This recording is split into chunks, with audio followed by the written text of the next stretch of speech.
That boat was crazy. It was so overbooked, overpacked. I think there was 300 people on the boat. We just got to Peck Beng. I actually made friends last night that we all sat on the boat together. So that was super nice.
I really like this hostel.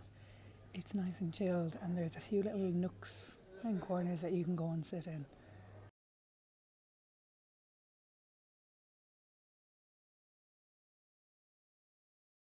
I actually arrived yesterday off the slow boat and I had a hotel booked.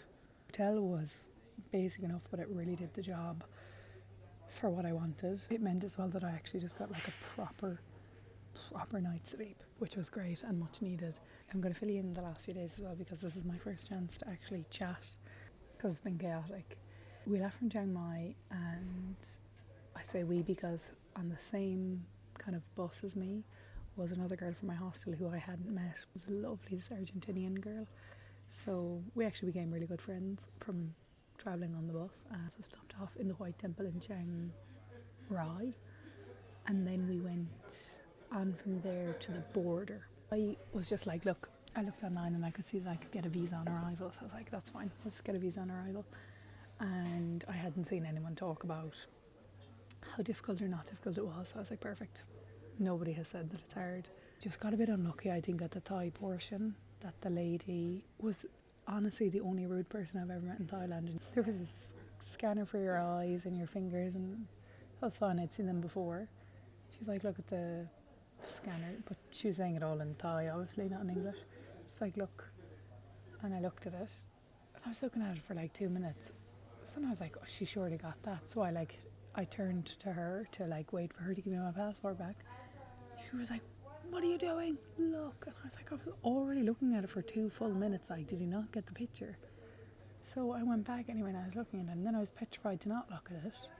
And then she was like, stop looking at it, look at me. And I was like, oh my God, talking about mixed messages. We had booked everything included from our hostel. So it was like, I think €70, all accommodation, transfers, the boat itself, one of the 2 nights accommodation. And for the second night I booked a cheap hostel, and it turned out to be the nicest one in the town. Having left Thailand, immigration was a bit scary.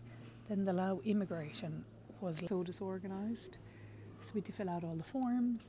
Then they charged us €2 processing fees. It's just a bit chaotic. We'd eventually got like our passports back and a little QR code.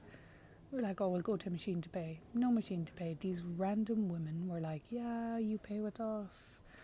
And then they were just kind of like making up figures as they went along. And you couldn't exactly not pay it because then you wouldn't be able to get in.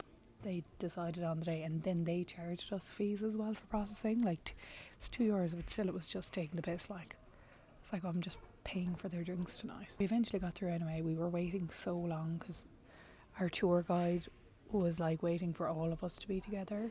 Like everyone who booked from our company, which was like 40 people, because our hostel and obviously the other hostels in Chiang Mai all had the same company.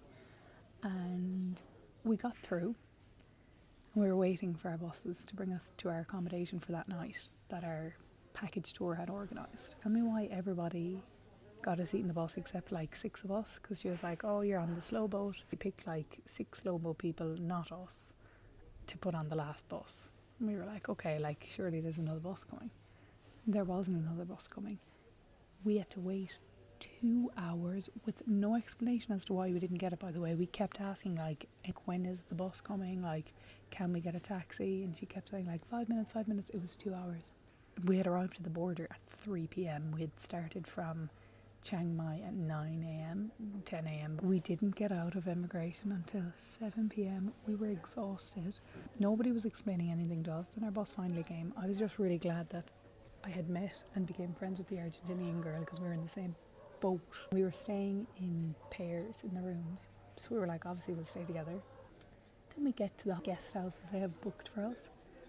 Tell me why there's only 3 spots left in that one, and we're with 3 other guys who are all friends. So we're like, look, there's 3, we don't really want to separate you, so you can go. Fingers crossed that the next guest house isn't a shithole. And it turns out to be like this really cute family, like basically B&B. The family's like front room is inside the door of the guest house. It's crazy. And they're all so sweet. We were like, oh, we got lucky with this one. Starving this stage, it was 8 p.m. We're let's just go and get some food.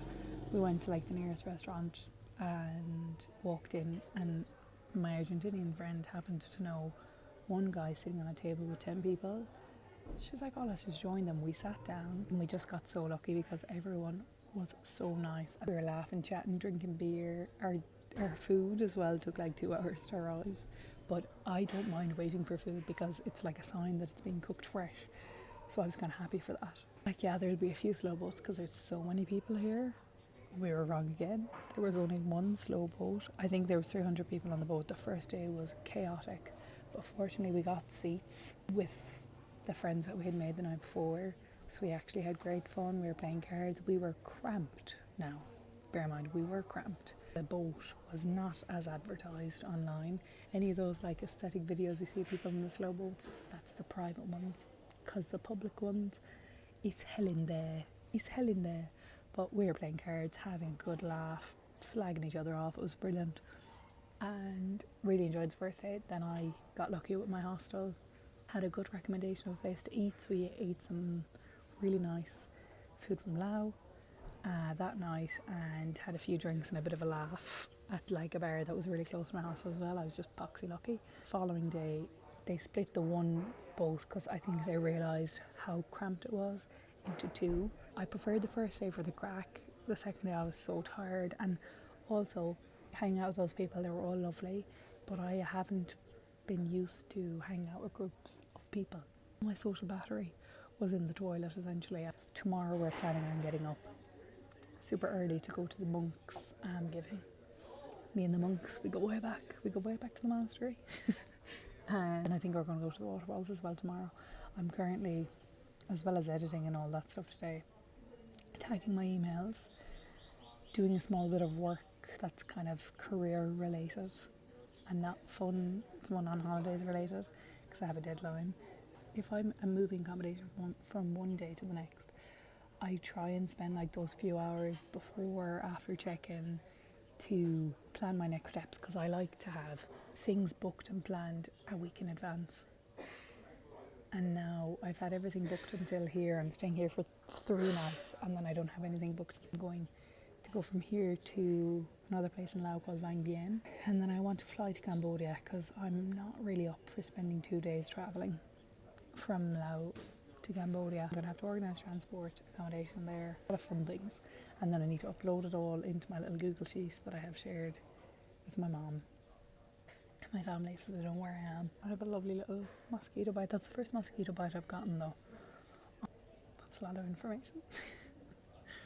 I'm going to enjoy these next 2 days in Luang Prabang.